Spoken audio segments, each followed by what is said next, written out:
Apa yang dimaksud dengan PGPF? Tentu, mari kita bahas lebih lanjut tentang PGPF. PGPF adalah singkatan dari Plant Growth Promoting Fungi, atau fungi pemacu pertumbuhan tanaman. Sama seperti PGPL, bakteri, PGPF merupakan kelompok fungi, jamur, yang hidup di sekitar akar tanaman, rhizosfer, atau bahkan berasosiasi secara internal dengan tanaman, endofit, dan memberikan dampak positif bagi pertumbuhan dan kesehatan tanaman. Perbedaan utama dengan PGPL. Perbedaan mendasar antara PGPF dan PGPL terletak pada jenis mikroorganismenya. PGPL adalah bakteri, sedangkan PGPF adalah fungi, jamur. Meskipun keduanya memiliki tujuan yang sama, yaitu mempromosikan pertumbuhan tanaman, mekanisme kerjanya bisa berbeda. Mekanisme kerja PGPF. PGPF mempromosikan pertumbuhan tanaman melalui berbagai mekanisme, antara lain peningkatan ketersediaan nutrisi, pelarutan fosfat. Beberapa PGPF, seperti spesies Penicillium dan Aspergillus, mampu menghasilkan enzim fosfatase yang melarutkan senyawa fosfat yang tidak larut dalam tanah, sehingga meningkatkan ketersediaan fosfor bagi tanaman. Peningkatan penyerapan nutrisi mikro, PGPF dapat membantu meningkatkan penyerapan unsur hara mikro seperti seng, zen, tembaga, cu, dan besi, V, oleh akar tanaman. Produksi hormon pertumbuhan, beberapa PGPF menghasilkan hormon pertumbuhan seperti auksin, giberelin, dan sitokinin, yang dapat merangsang pertumbuhan akar, batang, dan daun tanaman.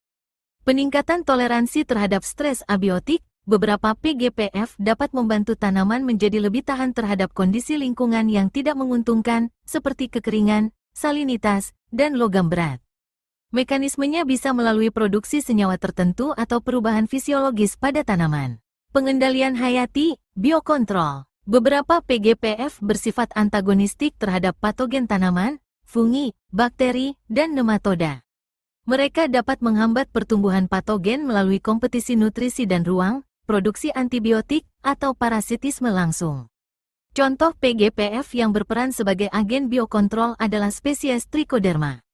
Peningkatan struktur tanah, beberapa PGPF memiliki kemampuan untuk menghasilkan glomalin, yaitu protein yang berperan dalam agregasi partikel tanah, sehingga memperbaiki struktur tanah. Simbiosis mikoriza. Mikoriza adalah bentuk simbiosis mutualistik antara fungi tertentu, terutama dari kelompok Glomeromycota, Ascomycota, dan Basidiomycota, dengan akar sebagian besar jenis tanaman. Mikoriza meningkatkan luas permukaan akar secara signifikan melalui hifa jamur, sehingga meningkatkan penyerapan air dan nutrisi, terutama fosfor. Contoh-contoh PGPF. Mikoriza, Glomus sep, Rhizopagus irregularis, Del. Trichoderma, Trichoderma harzianum, Trichoderma viride, Del. Penicillium, Penicillium bilae, Penicillium radicum, Del. Aspergillus, Aspergillus niger, Aspergillus awamori, Del. Beberapa jenis fungi endofit lainnya.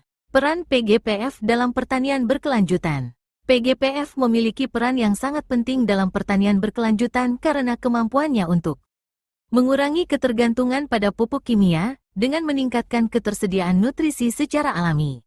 Meningkatkan toleransi tanaman terhadap stres, mengurangi kerugian hasil akibat kondisi lingkungan yang kurang ideal. Mengurangi penggunaan pestisida kimia melalui mekanisme pengendalian hayati terhadap patogen. Meningkatkan kesehatan dan kesuburan tanah melalui pembentukan struktur tanah yang lebih baik dan peningkatan aktivitas mikroba yang menguntungkan. Sumber PGPF. PGPF dapat ditemukan secara alami di dalam tanah, terutama di rhizosfer tanaman yang sehat. Beberapa sumber potensial PGPF meliputi tanah hutan alami, biasanya kaya akan keanekaragaman fungi, termasuk PGPF. Rhizosfer tanaman sehat, isolasi dari akar tanaman yang tumbuh baik di lingkungan yang sehat. Bahan organik terdekomposisi, kompos dan bahan organik lainnya dapat mengandung PGPF. Produk inokulan komersial, tersedia berbagai produk inokulan PGPF yang mengandung spesies fungi tertentu yang telah diseleksi. Kesimpulan, PGPF adalah kelompok fungi yang memiliki potensi besar untuk meningkatkan pertumbuhan dan kesehatan tanaman secara alami dan berkelanjutan. Pemahaman dan pemanfaatan PGPF, termasuk mikoriza dan trichoderma, menjadi semakin penting dalam upaya menuju sistem pertanian yang lebih efisien dan ramah lingkungan.